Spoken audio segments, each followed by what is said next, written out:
साथियों शुरू करें। साथियों, आज भारत जोड़ो न्याय यात्रा का दूसरा दिन है। कांगपोकपी और सेनापति जिले से हम बस यात्रा हमने किया है। दूसरे दिन के दोपहर को हमारे युवा नेता जो NSUI इंचार्ज हैं कन्हैया कुमार जी आपको संबोधित करेंगे भारत जोड़ो न्याय यात्रा के बारे में। कन्हैया कुमार जी।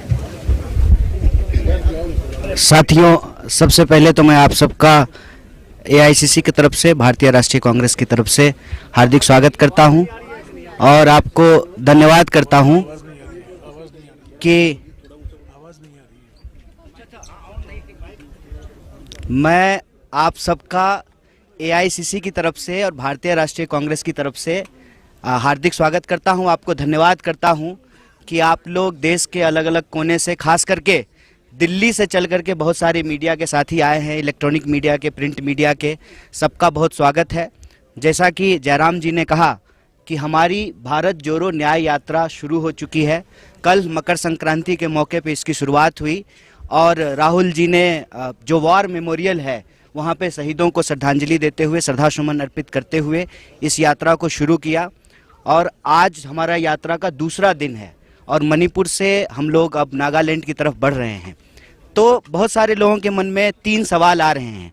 पहला कि भारत जोड़ो यात्रा क्यों कर रहे हैं, दूसरा भारत जोड़ो न्याय यात्रा मणिपुर से क्यों शुरू किया जा रहा है, और तीसरा कि भारत जोड़ो न्याय यात्रा से हम क्या हासिल करना चाहते हैं। इस तीनों सवाल का हम अलग अलग जवाब देंगे, लेकिन इस पूरी यात्रा के संबंध में हम एक बात आप सबसे कहना चाहते हैं।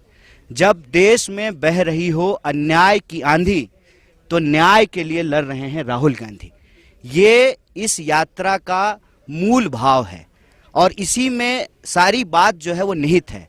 जैसा कि आप सब जानते हैं कि ये यात्रा मणिपुर से इसलिए शुरू की गई है, 8 महीने हो गए हैं और मणिपुर में आप सबको ये अनुभव हुआ होगा, ये कांग्रेस पार्टी का दुष्प्रचार नहीं है, हकीकत है कि इम्फाल के ड्राइवर जो हैं वो आपको कानकोपी नहीं आ रहे हैं, कानकोपी के ड्राइवर जो हैं वो इम्फाल नहीं जा रहे हैं। ये कांग्रेस पार्टी नहीं बोल रही है। कांग्रेस पार्टी जब पार्लियामेंट में इस सवाल को उठा रही थी कि प्रधानमंत्री जी को मणिपुर पे जवाब देना चाहिए, देश के गृह मंत्री को इस मणिपुर के हालात पे जवाब देना चाहिए, तो आप देखिए कि किस तरीके से विपक्ष को बदनाम किया गया। तो राहुल जी उस वक्त आए और राहुल जी देश के प्रधानमंत्री नहीं थे, राहुल जी देश के प्रधानमंत्री भी वो उस हालत में सुरक्षा का तमाम हवाला देते हुए उनको रोकने का प्रयास किया गया। उन्होंने कहा कि जब देश के लोग मर रहे हैं, जब मणिपुर के लोग मर रहे हैं तो हम उनके बीच में जाएंगे। इसीलिए कल भी उन्होंने कहा कि हम मणिपुर इसलिए आए हैं कि हम मणिपुर के अपने भाई और बहनों का आंसू पोंछना चाहते हैं। हम यहाँ पर जो हिंसा की स्थिति है, जो बंटवारा है, उसको समाप्त करके शांति स्थापित करना चाहते हैं। इसलिए भारत जोड़ो न्याय यात्रा की शुरुआत मणिपुर से की गई है। दूसरी बात कि बहुत सारे लोग कह रहे हैं कि न्याय की जरूरत आज पड़ी है। नहीं, न्याय की जरूरत हमेशा से है, इसीलिए न्याय की बात हमारे संविधान की प्रस्तावना में कही गई है। लेकिन जैसा हमने आपको कहा कि अन्याय की आंधी बह रही है, इसलिए अन्याय की आंधी बह रही है कि संस्थानों को कब्जा कर लिया गया है। अगर मीडिया में सवाल नहीं उठाए जाएंगे लोगों के ऊपर होने वाले अन्याय पर, अत्याचार पर, आप सोचिए मणिपुर में अत्याचार हो रहा है, अन्याय हो रहा है और प्रधानमंत्री जी एक बार मणिपुर का नाम लिए हैं, मणिपुर के मुख्यमंत्री को बर्थडे भी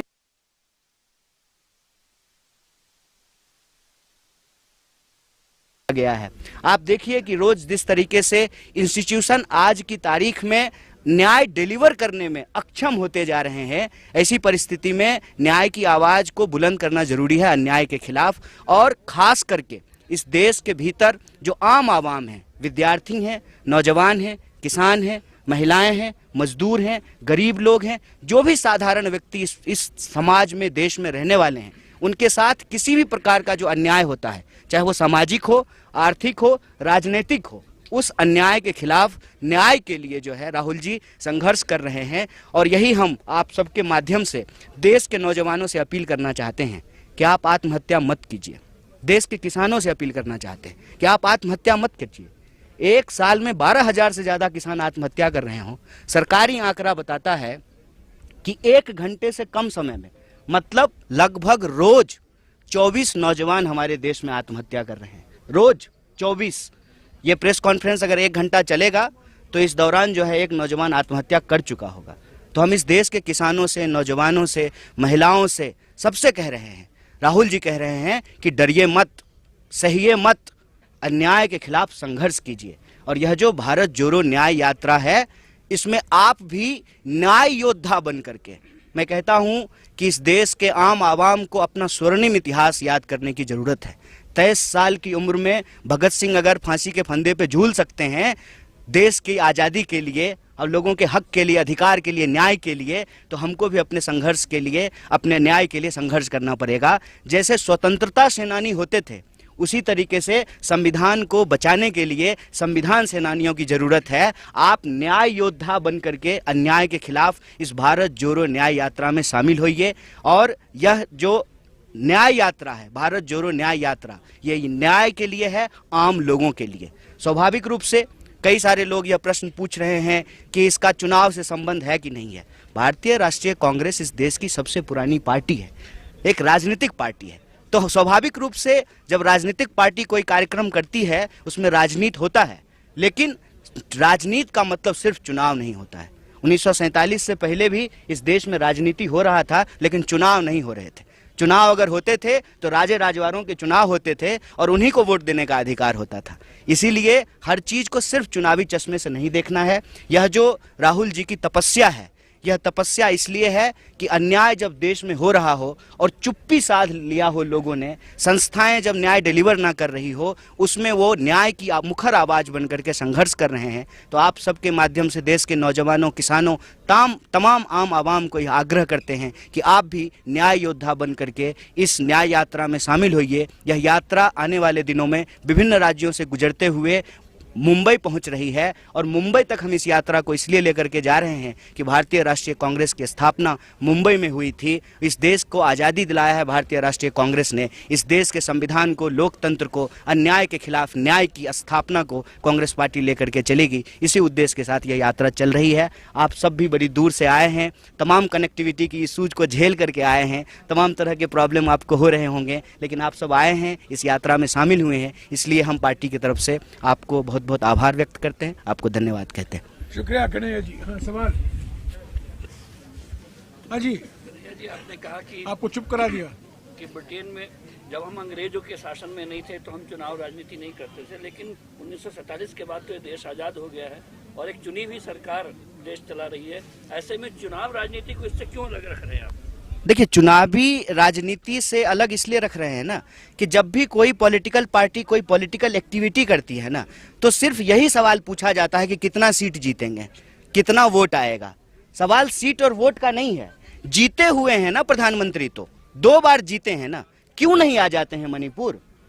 सब कुछ है ना उनके पास, क्या नहीं है? 8,500 करोड़ का विमान है, 15 करोड़ की कार है, 10 लाख का सूट है, सब कुछ है ना उनके पास। एसपीजी कमांडो है, क्यों नहीं आते हैं मणिपुर? क्यों नहीं आ रहे हैं गृह मंत्री? 5 राज्यों का चुनाव हुआ था। 5 राज्य के चुनाव में एक चुनाव जो है वो नॉर्थ ईस्ट में भी हो रहा था, पूर्वोत्तर के राज्य में भी हो रहा था। आए थे प्रधानमंत्री, चुने हुए प्रधानमंत्री है ना, 303 सीट है ना। सिर्फ चुनाव पे हर चीज को सीमित कर देंगे तो फिर हमारे आंख के सामने जो अन्याय हो रहा है उसमें न्याय कौन ढूंढेगा, न्याय के लिए कौन लड़ेगा? हर चीज को अगर चुनाव पे ही सीमित कर देना है। राजनीति से हम इनकार नहीं कर रहे हैं, एक पॉलिटिकल पार्टी है, हम एनजीओ नहीं है, हम चुनाव लड़ते हैं, हम चुनाव लड़ेंगे, लेकिन सिर्फ चुनावी नफा नुकसान से हर चीज को देखेंगे तो इस देश का बंटवारा होता रहेगा, जैसे बंटवारा हो गया है मणिपुर का। सिर्फ वोट के गणित से नहीं आ रहे हैं ना, सुरक्षा के सवाल से तो नहीं है। हम लोग जब आ सकते हैं तो प्रधानमंत्री क्यों नहीं आ सकते हैं? मतलब वो सुरक्षा के सवाल से नहीं आ रहे हैं, वोट के गणित से नहीं आ रहे हैं। इसीलिए हम कह रहे हैं कि सिर्फ चुनाव का मसला नहीं है, लोगों के अन्याय के खिलाफ न्याय को स्थापित करने की बात है। चुनाव की बात कन्हैया जी इसलिए बार बार की जा रही है क्योंकि सत्ता में आएंगे तभी न्याय का हक जनता को दे पाएंगे आप। नहीं, गांधी जी की जो है शहादत 48 में हो गई, चुनाव इस देश में 52 में हुआ था ना सर। तो गांधी जी तो चुनाव नहीं लड़े थे, तो हम ये कह सकते हैं कि गांधी जो है इस देश में न्याय के लिए नहीं लड़े। इस देश में हजारों साल से लोगों को मंदिर प्रवेश नहीं करने दिया जाता था। गांधी जी चुनाव लड़के लोगों को मंदिर प्रवेश नहीं कराए थे। छुआछूत के खिलाफ, वर्ण व्यवस्था के खिलाफ, इस देश के जो आम लोग हैं उनके हक और अधिकार के लिए गांधी जी लड़ रहे थे, सिर्फ चुनाव के लिए नहीं लड़ रहे थे। मैं कह रहा हूं कि चुनाव हम लड़ेंगे और पूरी मजबूती से लड़ेंगे। देश का सबसे मजबूत विपक्ष पार्टी होने का अपना रोल निभाएंगे, हम उससे भाग नहीं रहे हैं। लेकिन किसी भी संघर्ष को, न्याय को, किसी भी जो है लोगों के अधिकार को सिर्फ और सिर्फ चुनाव से सीमित कर देने से उसका आधार छोटा हो जाता है, उसका जो है क्षेत्र छोटा हो जाता है, उसमें शामिल होने वाले लोगों की मानसिकता संकीर्ण हो जाती है। मैं कहता हूं कि जो भाजपा के समर्थक हैं, जो भाजपा के वोटर हैं, क्या उनको न्याय की जरूरत नहीं है? हम इस देश के 140 करोड़ लोगों के लिए के न्याय के लिए लड़ रहे हैं। महंगाई से कौन प्रताड़ित नहीं है? महंगाई का जो अन्याय है उससे कौन प्रताड़ित नहीं है? तो हम सबके लिए लड़ रहे हैं, इसलिए हम ये बात कह रहे हैं। वीरेंद्र के 2 सवाल कहिए। हाँ जी, पूछिए सर। हाँ मोहित मेरा सवाल मोहित। राहुल गांधी ने मणिपुर संवेदनशील इलाका, यहाँ पे हिंसा हुई है पहले, कुकी समुदाय से भी राहुल गांधी की मुलाकात हुई, मैतेई के लोगों से भी मुलाकात हुई। दोनों समुदायों से क्या बातचीत उनकी हुई है, क्या आश्वासन उनको उन्होंने दिया है और उन्होंने क्या अपने मेमोरेंडम उनको सौंपे? देखिए, राहुल जी ने पिछली बार जो यात्रा की थी तो उसका उद्देश्य यही था कि हम आम लोगों के बीच जाएंगे ताकि आम लोग हमसे बहुत आसानी से मिल सके। इस बार भी जब वो यात्रा कर रहे हैं तो इसी उद्देश्य को लेकर के चल रहे हैं कि सब लोग उनसे मिल सकें। यहाँ पर वो मैतेई समुदाय के लोगों से मिले, नागा समुदाय के लोगों से मिले, गोरखा समुदाय के लोगों से मिले, नागा समुदाय के लोगों से मिले और उन लोगों से भी मिले जो भारत के दूसरे इलाकों से आकर के यहाँ काम करते हैं, धंधा करते हैं, नौकरी करते हैं, दुकान चलाते हैं, सबसे मिल रहे हैं। विद्यार्थियों से मिले, महिलाओं से मिले। उन्होंने एक बात समझी है और अपनी बात वो खुद बताएंगे जब आप लोग से बात करेंगे कि सारे लोग शांति चाहते हैं। आप किसी से भी बात करके देख लीजिए, पोस्टर चाहे किसी भी समुदाय के द्वारा लगाया गया हो, सब कह रहे हैं वी वांट पीस। सबसे उनकी पहली मांग ये है कि शांति स्थापित हो, उससे तमाम लोगों का जीवन जो है वो अस्त व्यस्त हो रहा है, प्रभावित हो रहा है। हाँ जी, एक मिनट आ रहा हूं। कहा देश में अस्थिरता है, खास करके मणिपुर की जिक्र आपने की कि 2 भाग में बटा हुआ है। जेपी नड्डा ने कहा कि देश में स्थिरता और देश को आगे ले जाने के लिए आज से एक बार फिर मोदी सरकार देश भर में दीवार लेखन कार्यक्रम शुरू किया जाएगा। वो स्थिरता मानते हैं मोदी के आने से, आप कह रहे हैं उनके होने से अस्थिरता है भारत में। देखिए, वो जो दावे कर रहे हैं वो दावे में सच्चाई कम, प्रचार ज्यादा है। सच्चाई आप सब लोग यहाँ आए हैं तो ये सच्चाई आप लोगों ने देखा है। अब दिखाएंगे नहीं दिखाएंगे वो एक अलग बात है। देखा आप सब लोगों ने है कि किस तरीके से एक राज्य को 2 हिस्सों में बांट दिया गया है और सरकार जो बैठी हुई है, उसके जो मंत्री हैं, मुख्यमंत्री हैं, वो सब जगह नहीं जा सकते और दिल्ली से तो लोग आ ही नहीं रहे हैं। तो स्थिरता का जो उनका दावा है वो सिर्फ प्रचार है।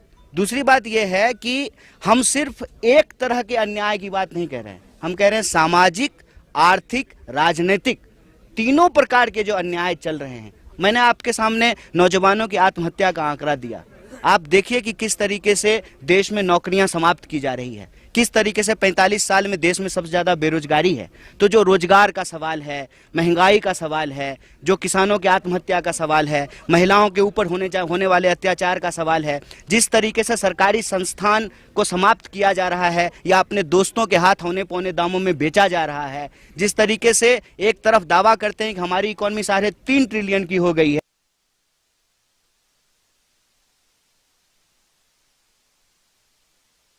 है, इसका जो बेकारी है, उसका जो अत्याचार है, उसका जो अन्याय है, उस अन्याय के खिलाफ हम न्याय की स्थापना चाहते हैं। हाँ जी, एक मिनट। मेरा सवाल सर आपसे नहीं, कन्हैया से अलग से मैनेज करो। कन्हैया से। मैं संदीप बोल रहा हूँ वर्तमान न्यूज़पेपर से। कन्हैया जी, आप राहुल जी के साथ चल रहे हैं भारत जोड़ो न्याय यात्रा पे, इम्फाल, खोंगजोंग और होके फिर आप सेनापति तक आ गए। तो राहुल जी जो लोगों से मिले हैं, तो बस में चलते हुए आप लोगों के साथ उसका अनुभव कुछ शेयर किया कि उन्होंने कैसे न्याय का, शांति का न्याय दिलवाएंगे? देखिए, ये जो यात्रा चल रही है, भारत जोड़ो न्याय यात्रा, या जो पिछली भारत जोड़ो यात्रा है उसके ही भाव और विचार को आगे लेकर के चल रही है। उस वक्त उन्होंने एक बात कही थी कि हम नफरत के बाजार में मोहब्बत की दुकान खोलना चाहते हैं। तो वो जो बस है, वो बस जो ज्योग्राफिकल कंस्ट्रेन है, जो लंबाई है और आने वाले दिनों में जो राजनीतिक गतिविधि देश में रहने वाली है, तमाम चीज़ों को ध्यान में रख करके पार्टी ने तय किया कि हम हाइब्रिड यात्रा करेंगे। पैदल भी उतर के चलते हैं, बस से भी चलते हैं। तो बस को जो है एक मोहब्बत की दुकान की शक्ल दी गई है। तो बस के भीतर भी लोगों से मिलते हैं, बाहर जो लोग सड़कों के किनारे खड़े होते हैं उनसे भी बात करते हैं। और हम आपके माध्यम से ये बात भी साझा करना चाहते हैं लोगों को कि आने वाले दिनों में आपके गांव से, गली से, सड़क से, बाजार से, शहर से जब यात्रा गुजरे तो एक बात का ख्याल रखिएगा कि आपको बाईं तरफ खड़ा होना है, क्योंकि वो बाईं तरफ रहते हैं और हमारे देश में बाईं तरफ चलना होता है। तो अब बाईं तरफ जो है आपको खड़ा रहना है और बाईं तरफ वो बैठते हैं, लोगों से मिलते हैं, बात करते हैं, उनके आग्रह पे जो है वो उतरते भी हैं। और जो है संस्कृत में एक बात कही भी जाती है, सदा भवानी दाहिनी सन्मुख रहे गणेश। तो लोग जो हैं बाईं तरफ रहते हैं, हमारे देश में बाईं तरफ हैं, वो चलेंगे। तो उनसे आग्रह है कि वो रहें, वो मिलते हैं और बस वो जो मोहब्बत की दुकान है उसमें बुला करके, बिठा करके बात भी करते हैं। विद्यार्थियों से मिलते हैं, नौजवानों से मिलते हैं। आज ही रास्ते में जो है ट्रक ड्राइवरों से मिले हैं। तो वो आम लोगों से मिलना चाहते हैं और उनका जो भी दुख दर्द है वो उनकी भाषा में सुनते हैं और उनको आश्वासन देते हैं कि सरकार तो हम नहीं है, लेकिन आपके हक के लिए, आपके न्याय के लिए लड़ेंगे जरूर। एक मिनट सर, एक सवाल, क्योंकि आप न्याय की बात कर रहे हैं, तो आप न्याय के लिए लड़ रहे हैं, सिर्फ बात नहीं कर रहे हैं। न्याय के लिए लड़ रहे हैं सर। कांग्रेस पार्टी की तरफ से एक और डिमांड रखी गई थी, जो कॉन्सिक्रेशन सेरेमनी हो रही है अयोध्या में। आपने बोला था प्रेसिडेंट को करना चाहिए, प्राइम मिनिस्टर को नहीं करना चाहिए। अब उस पर जो शंकराचार्य हैं, सदानंद सरस्वती, उन्होंने बोला है कि प्राइम मिनिस्टर कर रहे हैं तो भी कोई गलत बात नहीं है, क्योंकि ये बहुत बड़ा मूवमेंट है हमारे देश के लिए। इस पे आप क्या कहते हैं? इस पे तो हमारे जो है वरिष्ठ नेता और साथी जयराम जी ने जवाब आप लोगों को दे दिया है। मैं सिर्फ आपको इस पर एक ही बात कहना चाहता हूँ, कांग्रेस पार्टी किसी भी धर्म के खिलाफ नहीं है, किसी भी धार्मिक आयोजन के खिलाफ नहीं है, किसी भी धार्मिक भक्ति भाव भावना के खिलाफ नहीं है। कांग्रेस पार्टी सर्वधर्म समभाव में विश्वास रखती है। और आज से नहीं, यही बात गांधी जी कहते आए, रघुपति राघव राजा राम, पतित पावन सीताराम, ईश्वर अल्लाह तेरो नाम, सबको सन्मति दे भगवान। सबको, मोदी जी वाला नहीं, सबका साथ सिर्फ कहने के लिए, सबको सन्मति दे भगवान। तो कांग्रेस पार्टी किसी भी धार्मिक आयोजन का विरोध नहीं करती है। जहां तक निमंत्रण की बात है, भाई हम लोग तो गाना सुनते थे ना, चलो बुलावा आया है, माता ने बुलाया है। भगवान जब आप बुलाते हैं आपको, भगवान जब आपको जो है ऐसी परिस्थिति पैदा करके देते हैं जीवन में, तो आप जाते हैं ईश्वर से मिलने के लिए। किसी निमंत्रण, किसी का शादी है क्या? ऐसा तो नहीं है कि जय शाह का जो है ब्याह हो रहा है और सबको जो है निमंत्रण बंटवा रहे हो अमित शाह, ऐसा तो नहीं है। तो वो कौन होते हैं भाई? वो तो भगवान के पास हम भक्त हैं। और एक बात और बताइए, मैं तो वहां से आता हूं, मेरी दादी कहती थी मन चंगा तो कठौती में गंगा। एक बूंद जो है गंगा जल, पानी को गंगा जल मान करके और आप पवित्रता का मंत्र पढ़ के वही गंगा हो जाती थी और आप शुद्ध हो जाते थे। तो कहती, मेरी दादी तो कहती थी मन मंदिर में ईश्वर का निवास होता है। ईश्वर आपके व्यक्तिगत आस्था का चीज है, प्रदर्शन का विषय नहीं है। लेकिन वो कर रहे हैं, उसके पीछे सबको मालूम है, सब जानते हैं, आप सब जानते हैं, पूरा देश जानता है। किसी साधारण व्यक्ति से पूछ लीजिए, वो आपको बता देगा कि आनन फानन में ये इसलिए हो रहा है कि चुनाव है। ठीक बात है। तो वो एक 22 तारीख के राजनीतिक कार्यक्रम में पार्टी ने आग्रह पूर्वक मना किया है कि राजनीतिक कार्यक्रम में नहीं जा रहे हैं। मंदिर जाएंगे, क्यों नहीं जाएंगे, जा रहे हैं। इस यात्रा के दौरान ही आप देखिएगा कि हम हजारों सैकड़ों मंदिरों में जाएंगे, गुरुद्वारों में जाएंगे, मस्जिदों में जाएंगे, चर्चों में जाएंगे, क्यों नहीं जाएंगे। कांग्रेस पार्टी जो है कोई एथीस्ट पार्टी नहीं है कि जो है मंदिर का विरोध करेगी या किसी भी धार्मिक अनुष्ठान का विरोध करेगी। कांग्रेस पार्टी जो है सब धर्म की पार्टी है और सब धर्म के नेता थे। कांग्रेस पार्टी के पहले कैबिनेट आप देख लीजिए नेहरू जी का, उसमें श्यामा प्रसाद मुखर्जी भी थे, अंबेडकर जी भी थे और मौलाना अबुल कलाम आजाद भी थे, जॉन मथाई भी थे। कांग्रेस पार्टी ने किसी भी धर्म को अलग नहीं किया। इसीलिए मैं आपको बता देता हूं, सिर्फ कांग्रेस पार्टी भारत जोड़ो न्याय यात्रा कर सकती है, क्योंकि कांग्रेस पार्टी सबकी पार्टी है, कोई दूसरी पार्टी नहीं कर सकती है। हम इम्फाल से यात्रा शुरू किए हैं और यहाँ जो है सेनापति तक आ गए हैं, हम आ गए हैं और कोई कंकड़ भी हमारे ऊपर नहीं फेंका है, क्योंकि ये कांग्रेस पार्टी है। दूसरी पार्टी जो है एक पहचान के आधार पे, एक क्षेत्र के आधार पे सिमटी रहती है। कांग्रेस पार्टी की विचारधारा सार्वभौमिक है, सबको साथ लेकर चलने वाली है, सर्वधर्म संभाव वाली है। तो सिर्फ 22 तारीख के निमंत्रण पे सारा बहस केंद्रित मत कीजिए, वो एक राजनीतिक कार्यक्रम है। Part of the recent election campaign, do you think had Congress done well in the 4 state elections, this yatra would have got more traction, it would have had more appeal with people? That I already answered कि both of the yatra, whether it is Bharat Jodo Yatra or the Bharat Jodo Nyay Yatra, its purpose just not electoral. There is a like demands of the people, there is a pain of people, there is problem amongst the people. We want to resolve those things, and we have clear cut understanding about yatra. Yes, doing by the political party, but not just for the electoral gain and or the electoral impact. और sir, आप लोग आप जयराम जी या राहुल गांधी बार बार भारत जोड़ो की बात कर रहे हैं, भारत में न्याय दिलाने की बात कर रहे हैं, लेकिन उसी बीच में बार बार मोहन भागवत के बयान आते हैं। आज उनका ताज़ा बयान आया है कि जो अयोध्या में ढाया गया वो गुलामी का प्रतीक ढाया गया। अच्छा, तो ऐसे आप लोग भारत जोड़ो या मोहन भागवत जी को बोलने का है, मतलब बोल पा रहे हैं आजकल? बयान। अच्छा, एक बात जान लीजिए, मोहन भागवत जी पहले मोदी जी के सामने एक इलेक्ट्रिक पोल का उद्घाटन करके पहले दिखा दें, फिर समझेंगे हम। जिस आदमी का मतलब अपनी पार्टी में जो लोग संघर्ष कर रहे हो, एक कह रहे हैं बिजली का खंभा का उद्घाटन करके हमको दिखा दें मोहन भागवत। अब बुजुर्ग आदमी हैं, आरएसएस के जो है तथाकथित प्रमुख हैं, सब कुछ अब मोदी जी के हाथ में है। हो सकता है मोदी जी आजकल कहे होंगे कि यही बोलिए, तो बेचारे बोल रहे हैं, उनसे हमको बड़ी सिंपैथी है, क्यों उनके बारे में बात कर रहे हैं हम लोग। और कुछ सवाल? और कोई सवाल? नहीं, मेरा सवाल अलग है, और कोई सवाल? अच्छा, मैं कल और आज बस में राहुल जी विभिन्न नागरिक संस्थाओं से मिले। अलग अलग समुदाय की संस्थाएं हैं, ये मणिपुर की हकीकत है। एक ज़माना हुआ करता था जब हम मणिपुर आते थे तो हम मणिपुरी संस्थाओं से मिलते थे। आजकल हमें अलग अलग समुदाय के संस्थाओं से मिलना पड़ रहा है।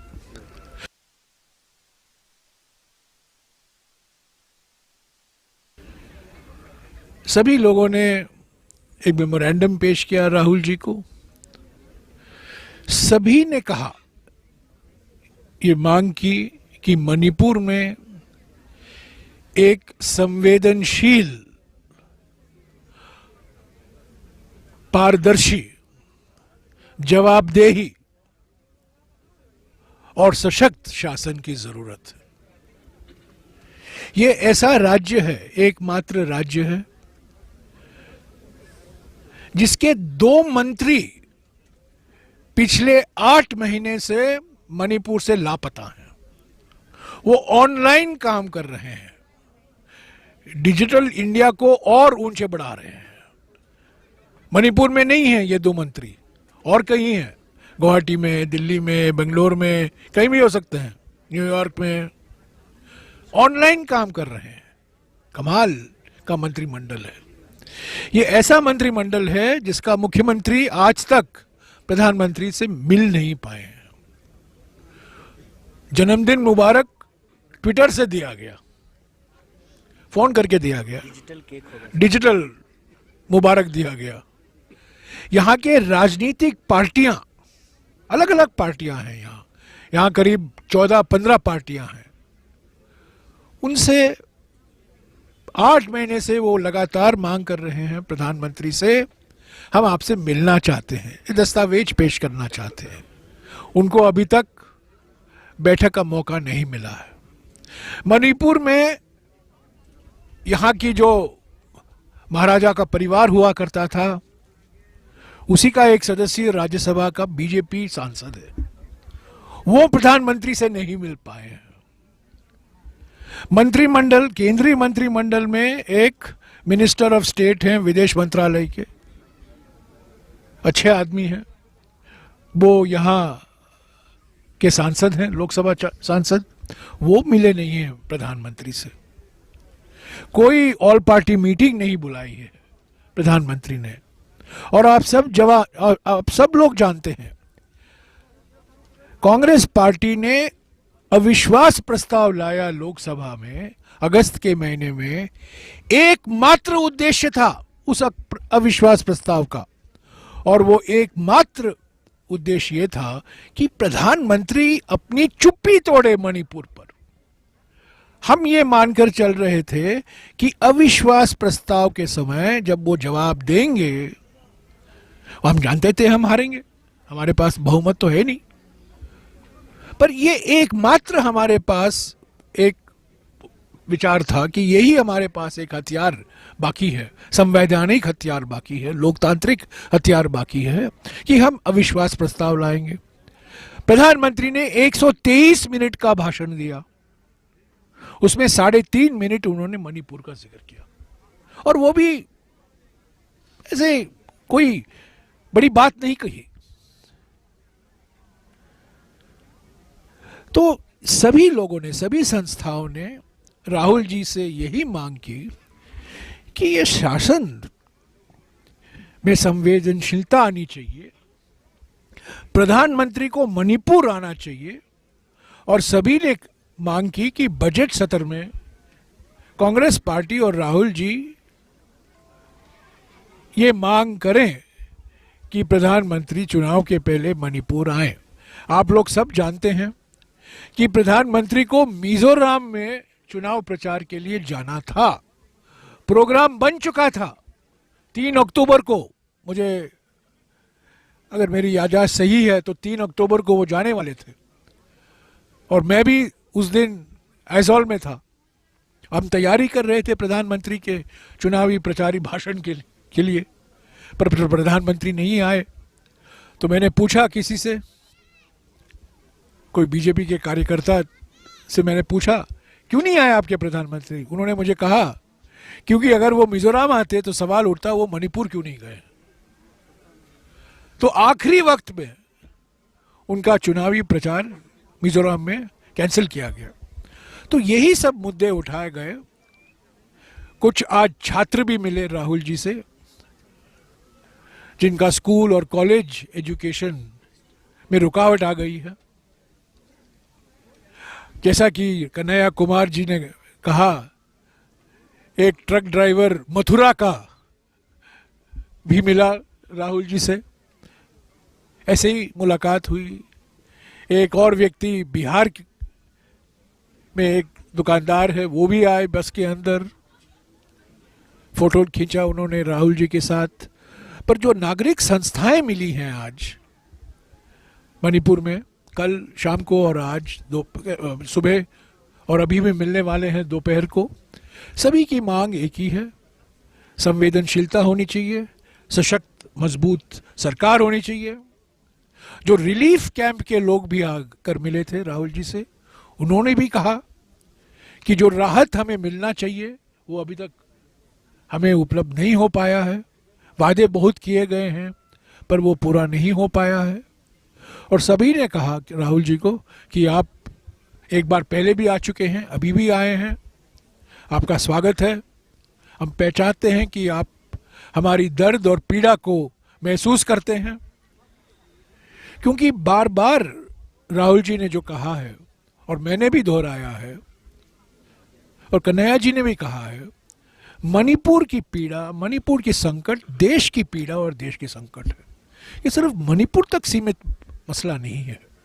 ये बंटवारे की राजनीति जो की गई है, ध्रुवीकरण की राजनीति जो की गई है, समाज को बांटने की राजनीति जो विश्वास रखती है आरएसएस और बीजेपी, उसी का नतीजा हम देख रहे हैं। फरवरी 2022 में मैं इम्फाल में 1 महीने तक रुका था जब चुनाव चल रहा था। भारतीय जनता पार्टी को 2/3 बहुमत मिली, 2/3 अभूतपूर्व जनादेश मिला उनको।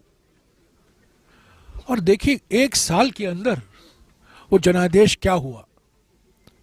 3 मई से आप देख रहे हैं मणिपुर में जो सामाजिक सद्भावना दिखाई दे रहा था वो बिगड़ गई है। लाखों लोग परिवार विस्थापित हो चुके हैं,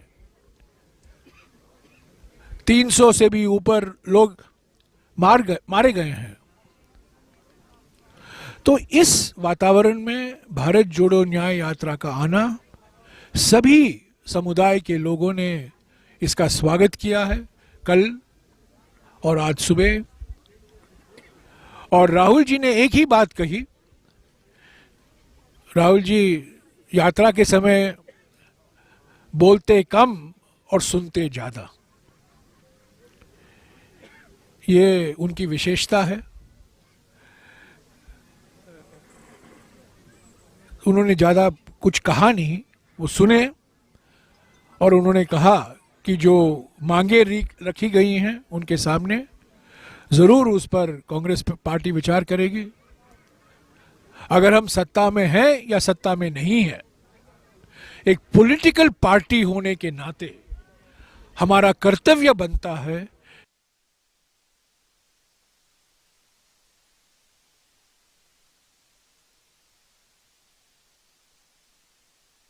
बीजेपी की सरकार हो और किसी पार्टी की सरकार हो, उस पर दबाव हम बरकरार रखें कि जो लोगों की मांग है, लोगों की जो चिंता है, उसको सही तरीके से राज्य सरकार और केंद्र सरकार सही नीतियों के द्वारा लोगों के जो सवाल हैं उनका जवाब देना उनका भी कर्तव्य बनता है।